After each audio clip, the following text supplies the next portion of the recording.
The early morning sun cast a soft, golden glow over the Johnson family home. Diane Johnson was stirring a pot of oatmeal in the kitchen when she heard a knock at the door. It was an unusual sound for so early in the morning, and something in her gut twisted as she wiped her hands on a towel and walked towards the door. Samuel, her husband, had already reached the door. His tall frame tense as he peered through the window. His face paled, and Diane saw two men in uniform standing on the porch. Their expressions solemn. Her heart dropped. "Mrs. Johnson? Mr. Johnson?" the taller of the two soldiers asked quietly as Samuel opened the door. His voice was steady but held an unmistakable note of gravity. "May we come in?" Diane's knees felt weak as she gestured for them to enter, her mind racing with a sense of dread she could hardly bear. The soldiers removed their caps, stepping inside with respectful, cautious movements. Diane noticed their somber expressions, the way they avoided eye contact. She knew what they were about to say before they even spoke the words. "It is with deep regret that we inform you," the soldier began, his voice barely above a whisper, "that your son, Sergeant Caleb Johnson, has been killed in action while serving his country." Diane felt her breath leave her, like a punch to the chest. She reached for Samuel, gripping his arm as she fought to stay upright. Samuel's face was ashen, his jaw clenched tight as he swallowed hard, refusing to let himself break. But Diane could feel his hand trembling beneath hers. They had spoken to Caleb only a month before, his voice strong and warm as he shared stories of his deployment. He had laughed, promised he'd be home soon, told them not to worry. Now, the son they had raised, the young man who had always been so full of life and promise, was gone. The soldiers offered their condolences, their words distant and hollow, like echoes in a vast emptiness. They handed Samuel a folded American flag, its colors bright and stark, a symbol of honor and sacrifice. But to Diane, it felt bitterly cold. After the soldiers left, the silence in the house was deafening. Diane and Samuel stood there, holding each other in the living room, their grief raw and consuming. The weight of Caleb's absence pressed down on them, filling every corner of their home. In the hallway, their teenage daughter, Nina, stood frozen, clutching the railing as she processed the news. Her brother, her protector, her friend, he was gone. She tried to hold back her tears, to stay strong like she thought her parents needed her to be. But the pain was overwhelming. She fled to her room, closing the door softly behind her, burying her face in her pillow as silent sobs racked her body. For the Johnson family, life as they knew it had changed forever. Caleb's absence was like a wound that would never fully heal. A piece of their hearts taken from them, leaving only memories and the lingering scent of his cologne on his old uniforms. But even in the depth of their sorrow, Diane and Samuel knew they had to honor their son. Caleb had died serving his country, living out the values they had instilled in him: courage, integrity, and love for others. As they began to plan his funeral, they clung to the hope that, somehow, they would find the strength to give him the farewell he deserved. In the days that followed, the Johnson home became a gathering place for friends, neighbors, and family who came to offer their condolences. People brought casseroles, flowers, and kind words, filling the house with a steady hum of voices that softened the heavy silence Caleb's absence had left behind. But not everyone in the neighborhood shared the community's respect for Caleb's sacrifice. Across the street, Evelyn Reed watched the stream of visitors with a growing sense of resentment. She had lived in this neighborhood for over 30 years, and while she'd never openly voiced her opinions, everyone knew Evelyn harbored old, deep-seated prejudices. To her, the show of support for the Johnson family seemed excessive, unnecessary, even offensive. She sat in her living room, lace curtains pulled tightly, her lips pressed into a thin line as she muttered to herself. All this fuss over a soldier, as if he were some kind of hero. Her voice was thick with contempt as she looked away, refusing to acknowledge the procession of neighbors coming and going from the Johnson house. That afternoon, as the sun began to dip below the horizon, Tom and Lucy Wallace, two neighbors who had been close friends of the Johnsons for years, passed by Evelyn's house on their way to offer their support. They noticed her standing at her window. Her eyes narrowed with disapproval as she watched them approach the Johnson home. Tom leaned closer to Lucy, his voice a whisper. "Did you hear what she said at the store yesterday? That Caleb was just doing his job. Nothing special about it. Lucy shook her head, her face clouded with anger.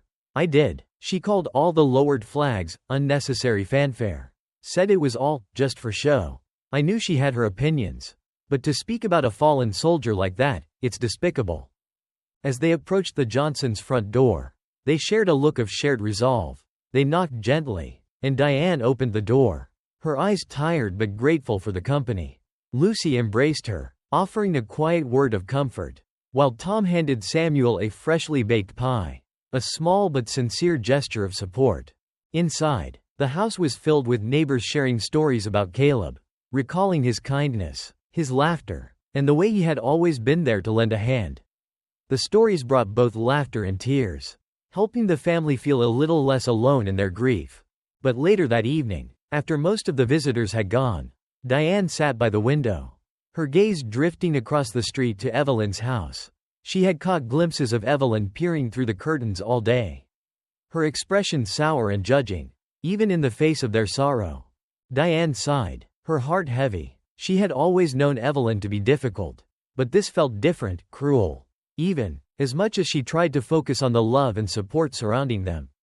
The thought of Evelyn's disdain gnawed at her.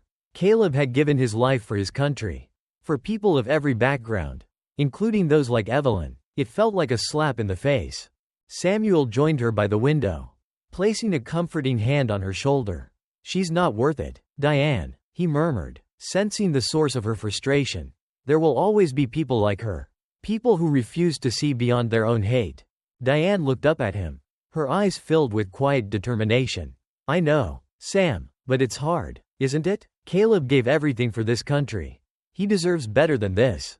Samuel nodded, his gaze steady. He does, and he'll get it. We'll honor him, no matter what she thinks or says.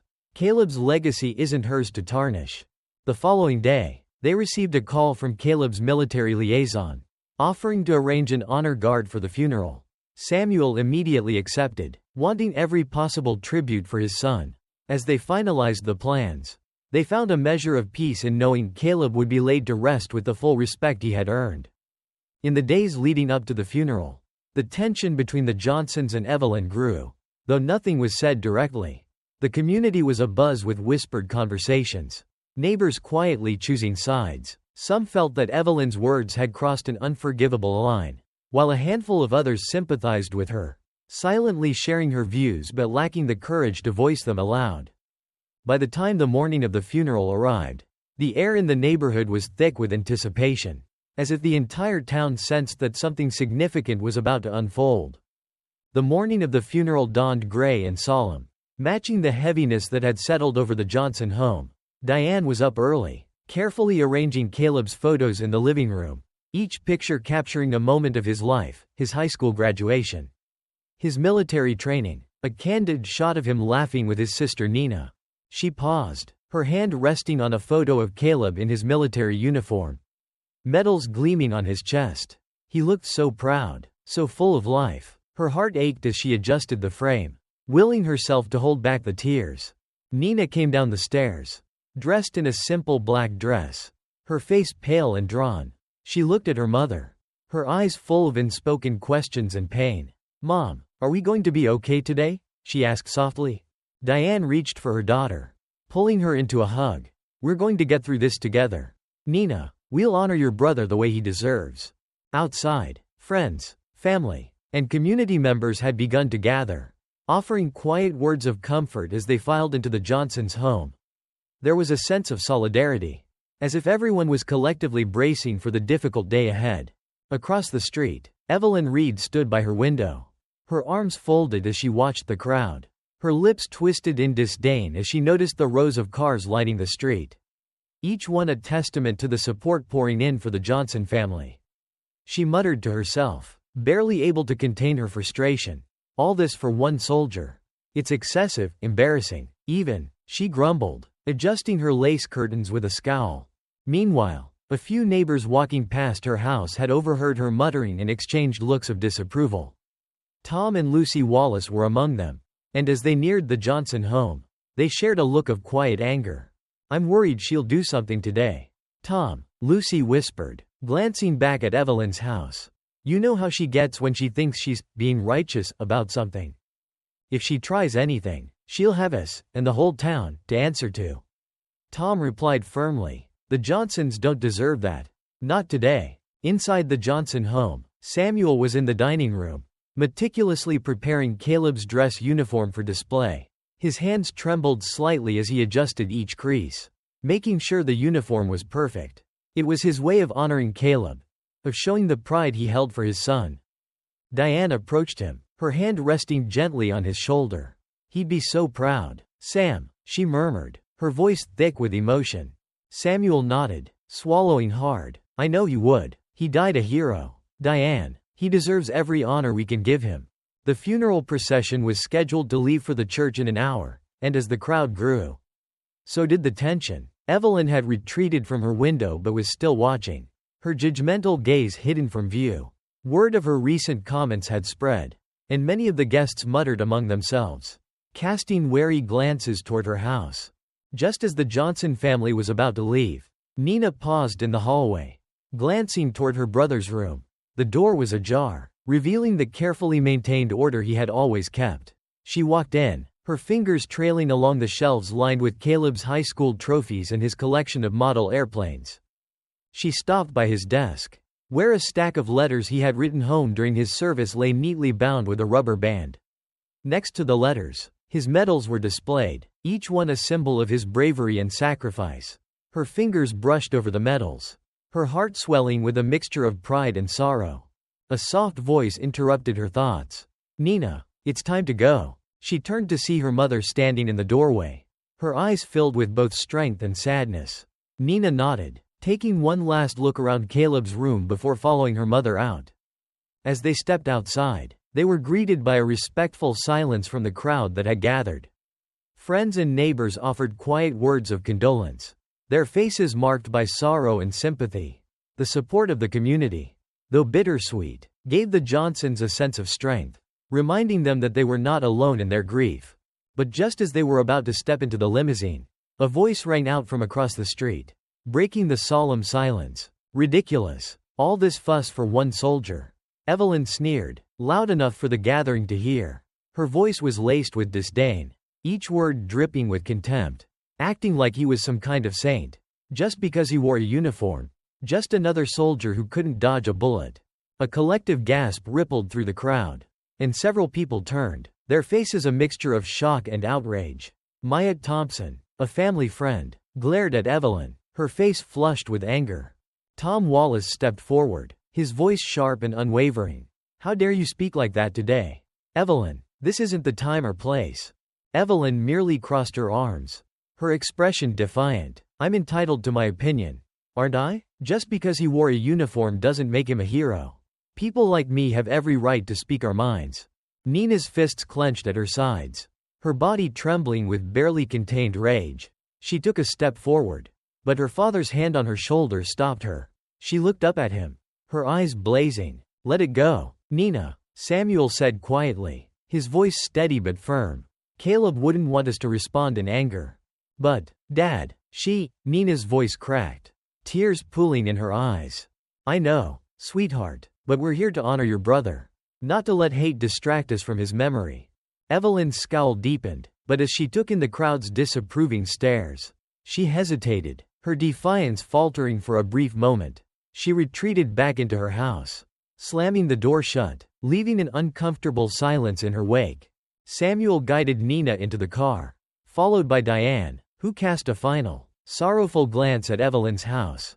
As the Johnson family settled into the limousine, the crowd regained its sense of unity, closing ranks around them with a renewed sense of purpose. They would not let Evelyn's bitterness mar the day's tribute to Caleb. As the procession made its way to the church, the community found itself bonded in shared grief and quiet strength. The sight of the Johnsons, dignified and resolute despite the hatred they had just witnessed, filled those present with a deep sense of respect. In that moment, the Johnson family became more than just neighbors.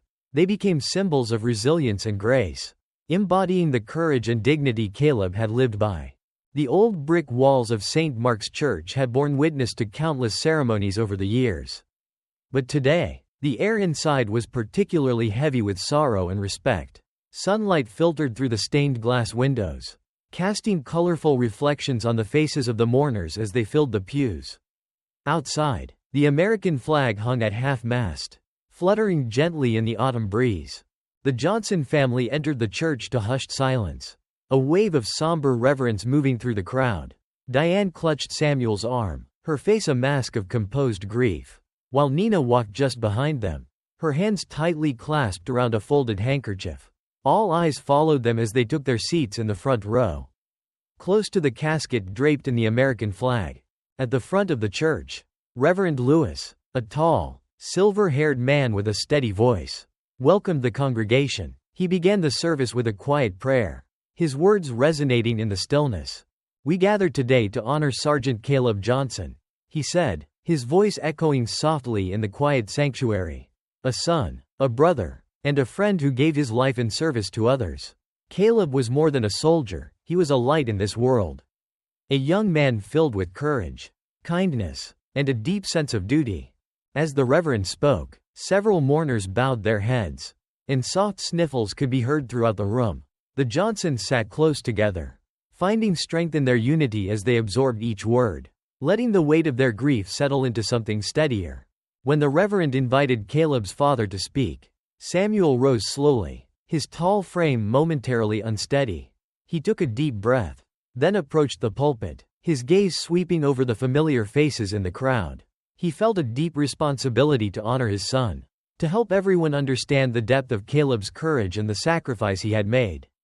"My son," Samuel began, his voice strong but laced with sorrow, "was more than just a uniform.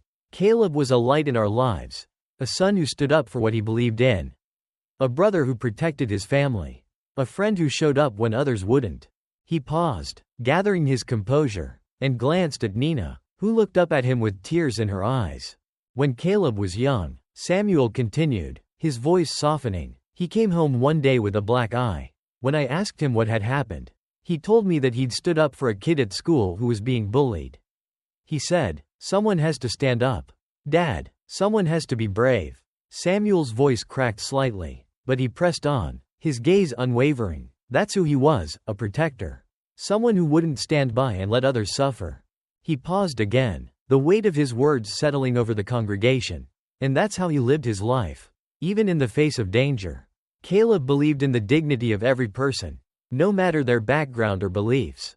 He believed that love was stronger than hate, that kindness was more powerful than anger, and he carried those beliefs with him every day. Samuel looked down, gathering himself before finishing. Caleb didn't just wear the uniform, he lived it. He fought for all of us, even for those who may not have seen his worth. And for that, we will always be proud of him. He stepped down from the pulpit, returning to his seat beside Diane, who took his hand in hers, squeezing it tightly. Nina wiped away a tear, her heart aching with pride and loss. Next, it was Nina's turn to speak. The young girl took a deep breath and approached the pulpit, her hands clutching a folded piece of paper she had spent hours preparing. As she looked out at the crowd, her voice wavered but held steady. "I wrote this for Caleb," she began, her voice soft but clear. "To my big brother, who taught me to stand tall, even when the world tried to make us feel small." She paused, her gaze drifting to the casket as she fought to control her emotions. "You were my hero, Caleb. You taught me courage, you showed me strength, and you protected me every day. I'll carry that with me forever." Nina's voice faltered as she continued, each word filled with love and loss. "You showed me that true bravery isn't about being fearless, it's about doing what's right. Even when it's hard, even when people don't understand." The congregation sat in silence, some wiping away tears as they listened to her words. Nina took a shaky breath, then finished softly, "I miss you, Caleb. I love you, and I promise to keep standing tall, just like you taught me." She stepped down, her heart aching but full of pride. Diane held her daughter close, brushing a gentle hand over her hair. But the reverence of the moment was suddenly shattered by a harsh voice from the back of the church. "Why all this fuss for him?" It was Evelyn Reed, her voice cutting through the silence like a knife. Gasps echoed throughout the room as people turned, shocked and appalled. Evelyn stood, her face twisted with disdain, acting like he was something special just because he wore a uniform. He was just another. Enough. A voice from the crowd interrupted. Filled with fury, it was Sergeant Mark Reddington, a tall, decorated veteran who had served alongside Caleb. He rose to his feet, his face red with anger. How dare you speak about him that way? That young man died protecting your freedom, freedom that lets you spout this hatred. He was worth more than you'll ever understand. Several others nodded in agreement, murmurs of support filling the room as they glared at Evelyn. Reverend Lewis stepped forward, his voice calm but firm. Mrs. Reed, I must ask you to leave. This is a time of mourning and respect. Evelyn hesitated, her defiance faltering under the weight of the crowd's collective anger and judgment. But before she could respond, Samuel stood, his gaze steady as he addressed her directly. My son believed in dignity for everyone, he said quietly, his voice carrying a weight that silenced the room. Even for people who didn't believe in his. Caleb wouldn't want us to respond in anger or hatred. Not even to you. Diane rose beside him, her face solemn. This is our son's funeral. Mrs. Reed, we are here to honor his memory. Please, let us do so in peace. A heavy silence fell over the congregation as Evelyn stared back at them, her face flushing with anger.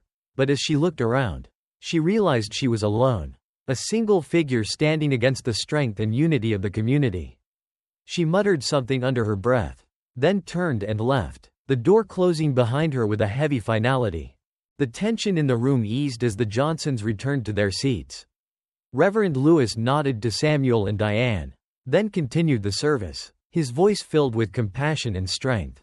Despite Evelyn's interruption, the rest of the funeral proceeded with dignity. Members of the community shared stories of Caleb's kindness, his bravery, and the way he had impacted their lives. The military honor guard presented Diane and Samuel with a folded flag, each movement precise and reverent, a tribute to the son they had lost. By the time the service ended, the congregation felt a renewed sense of unity, as if they had all been bound together by the memory of Caleb's life and the strength of the Johnson family. As they stepped outside into the crisp autumn air, Tom and Lucy Wallace approached Samuel and Diane, their faces filled with compassion. You handled that with more grace than I could have, Tom said, shaking Samuel's hand. I think Caleb would be proud. Samuel managed a small, weary smile. I hope so. We're just trying to honor him the way he lived, with kindness and dignity. The Johnson family lingered outside the church for a while, accepting the condolences and hugs from friends and neighbors. Despite the bitterness of Evelyn's words, they felt an overwhelming sense of love and support from their community. As they returned home, Nina looked up at her father, her eyes filled with determination. Dad, I want to do something to keep Caleb's memory alive. Something good. Samuel looked at his daughter, pride and sadness mingling in his gaze. We will, Nina. We'll find a way to honor him. Not just today, but every day. And as they walked back into their home, they knew that Caleb's legacy would continue, not only in the medals and the folded flag, but in the way they lived, choosing love and compassion over bitterness and hate. The days following Caleb's funeral were a blur of quiet visits from friends, lingering memories, and an ever-present ache that settled over the Johnson household. While the community's love and support helped to ease the family's grief, the sting of Evelyn's words during the service lingered, a painful reminder of the prejudice Caleb had faced in life and, now, in death. Yet, as they sat together one evening, Samuel sensed a new determination in his daughter's eyes. Nina had been deeply affected by Evelyn's outburst, and he knew she was struggling to find a way to channel her anger and sadness into something meaningful. Nina, he began softly, breaking the comfortable silence. You mentioned wanting to keep Caleb's memory alive. Do you have any ideas? She looked up, her eyes intense and thoughtful. I want to create a place where people can come together, where they can feel safe and supported. Somewhere that stands for the values Caleb believed in, kindness, courage, and respect. Diane smiled gently. That sounds beautiful. Nina, what did you have in mind? Nina took a deep breath, gathering her thoughts. I was thinking, a community program. Maybe at the school, a space where kids can talk about issues, share their experiences, and learn to see each other as more than just their differences. Caleb always believed in standing up for what was right, even when it was hard. Samuel nodded, pride welling up in his chest. He did. He would be so proud of you for wanting to carry that forward. And so, with the support of her parents and several close friends, Nina began working on what she would eventually call Standing Tall, a program designed to foster understanding and unity among young people in the community. She reached out to teachers, counselors, and other students, sharing her vision of a place where everyone could come together to discuss difficult topics openly and honestly. She wanted Standing Tall to be a tribute to Caleb, a way for his legacy of courage and kindness to live on. As word spread, the community's response was overwhelming. Parents, educators, and even local businesses offered their support, donating resources and time to help Nina bring her vision to life. Soon, Standing Tall had grown beyond what Nina had initially imagined. It became a regular gathering at the community center, where students, parents, and community members could come together to share their stories and support one another. At the first meeting, the room was packed with people of all ages. Nina stood at the front, her heart pounding as she looked out at the sea of faces.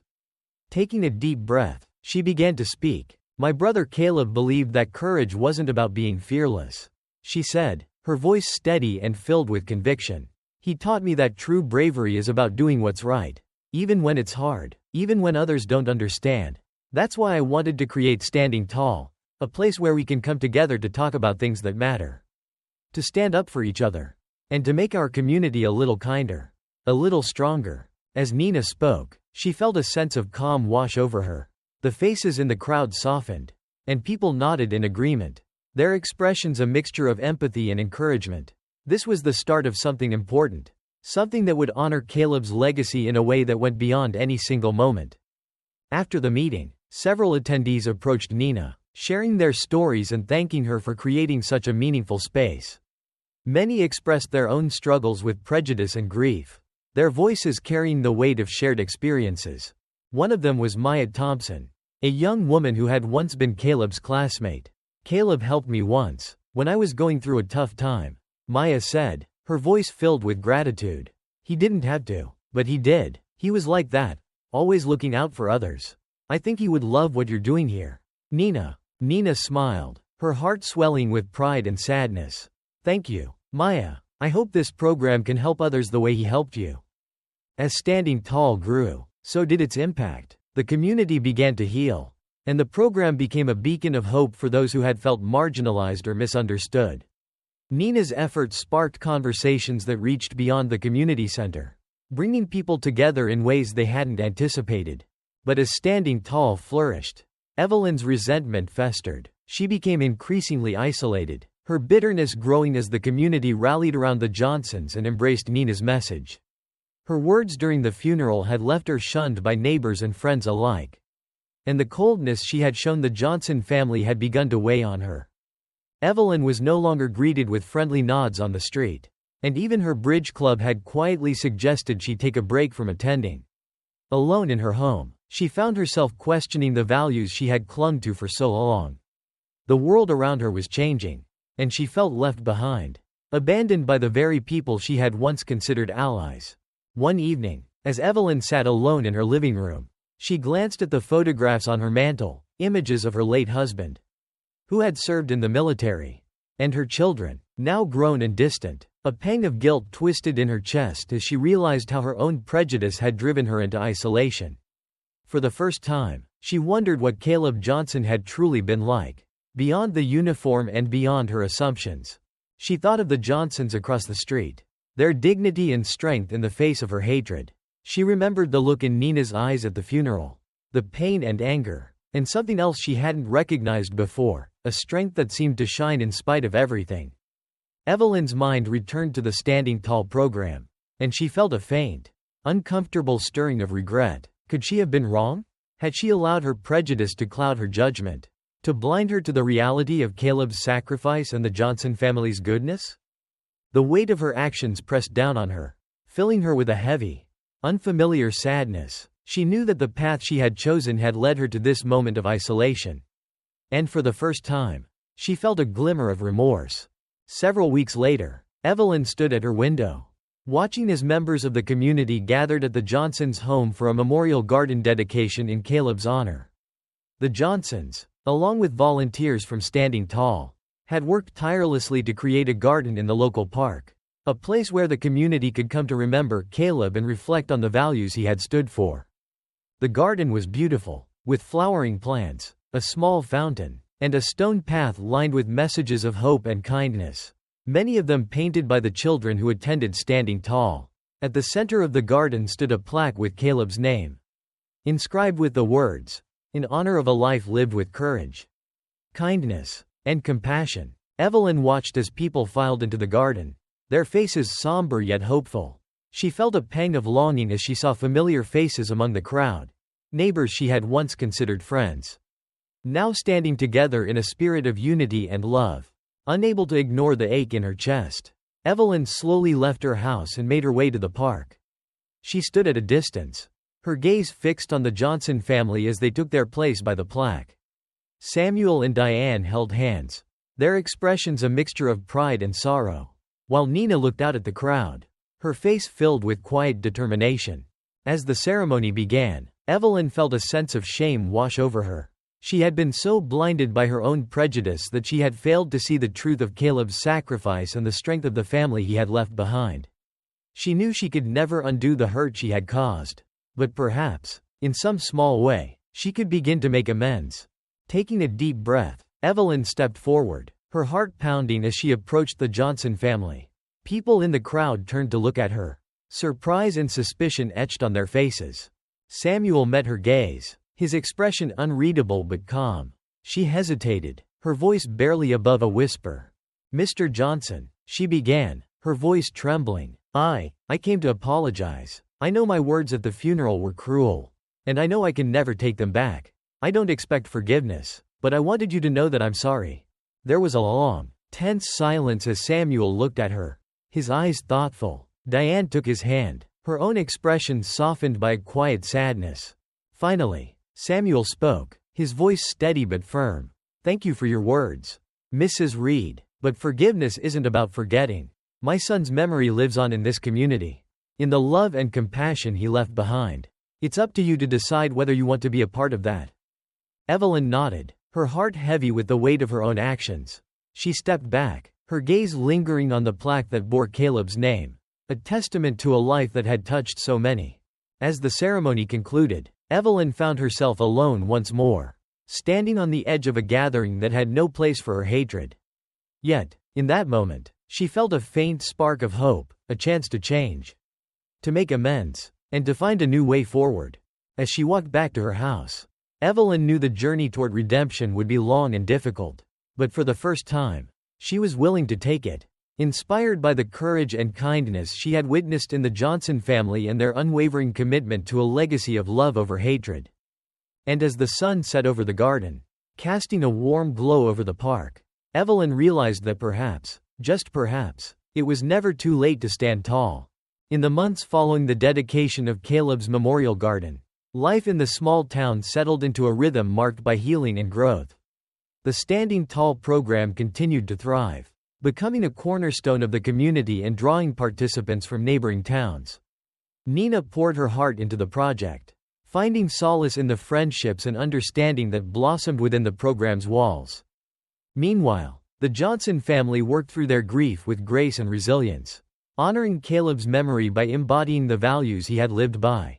Diane volunteered at the community center, helping coordinate events for Standing Tall and connecting with military families who had also lost loved ones. Her quiet strength and gentle guidance became a source of comfort for others facing similar losses. Samuel, too, found purpose in honoring his son's legacy. He began speaking at local schools, sharing Caleb's story and encouraging young people to lead with kindness and courage. His words carried the weight of a father's love and a soldier's respect, inspiring students to consider the impact they could have on the lives of those around them. Across the street, Evelyn Reed watched the Johnsons' quiet strength with a mixture of admiration and longing. Her apology at the garden dedication had been met with guarded acceptance. But she knew that her journey toward redemption had only just begun. She could feel the walls of isolation she had built around herself growing ever higher, separating her from the warmth and unity of the community she had once taken for granted. As she sat alone in her living room one evening, Evelyn's thoughts returned to her late husband. She pulled out an old photograph of him in his military uniform. his face young and proud. He had served with honor, much like Caleb had, and she realized with a pang of regret that her prejudice had blinded her to the similarities between her husband's values and those Caleb had embodied.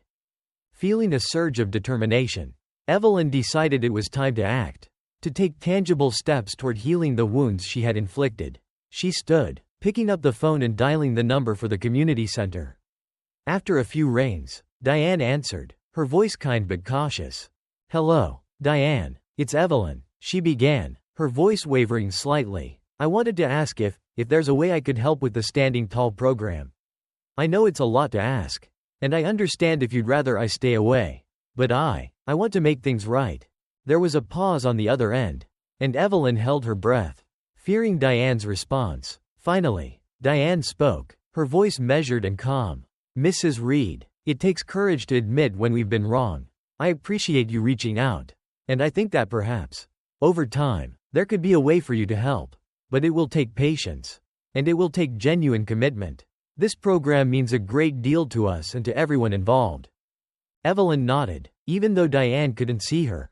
"I understand. Thank you for considering it. Diane, I'll be here, willing to help however you need." When she hung up, Evelyn felt a sense of relief mixed with uncertainty. She knew there was a long road ahead, but for the first time, she felt as though she had taken a meaningful step toward reconciliation. A few weeks later, Evelyn received an unexpected call from Samuel. His voice was calm but firm, and he invited her to attend an upcoming Standing Tall event. It would be a gathering focused on bridging divides within the community, a topic chosen in part because of the ripple effects caused by Evelyn's actions. Samuel had made it clear that she was welcome to attend as a participant, not as a leader, and Evelyn understood that her role would be one of quiet observation. When the day of the event arrived, Evelyn felt a mix of apprehension and humility as she entered the community center. She was met with wary glances from some attendees, their expressions reminding her of the distrust she had sown. Yet, there was also a sense of cautious acceptance, a willingness to let her prove herself through her actions. The room was filled with people of all ages, backgrounds, and beliefs. Evelyn took a seat in the back, listening as Nina began to speak about Caleb's legacy and the importance of understanding one another. Standing tall isn't just about standing up for yourself, Nina explained, her voice steady and confident. It's about standing together, even when we don't see eye to eye. My brother believed in that, and I think we all have a responsibility to carry that belief forward. Evelyn felt her heart soften as she listened, moved by Nina's wisdom and courage.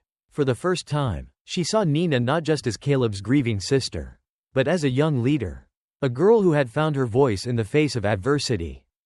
After the event ended, Evelyn approached Nina, her steps tentative. "Nina," she began softly, "I want you to know that I'm truly sorry for everything. I don't expect you to forgive me right away, but I hope I can earn your trust." Nina regarded her carefully, her gaze steady. "It's not just about words, Mrs. Reed. Caleb taught me that actions speak louder.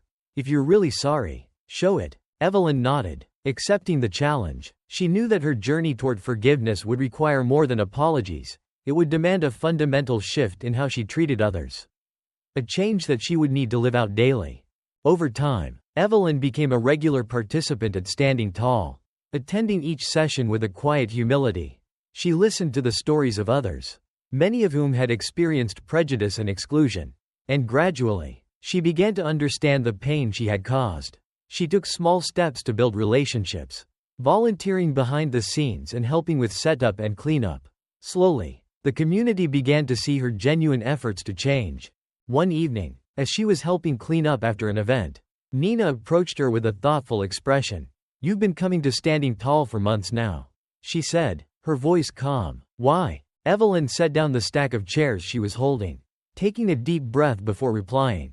"Because I needed to change. Nina, I didn't understand how much damage my prejudice had caused.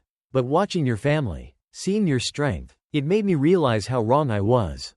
Nina considered her words, her face softening. "Change isn't easy, but you're here, and that means something." Over the next few months, Evelyn continued to make amends, gradually earning the community's respect through her consistent efforts. She became more involved in the community, joining projects that promoted inclusivity and unity. each action a step toward healing the wounds she had once inflicted.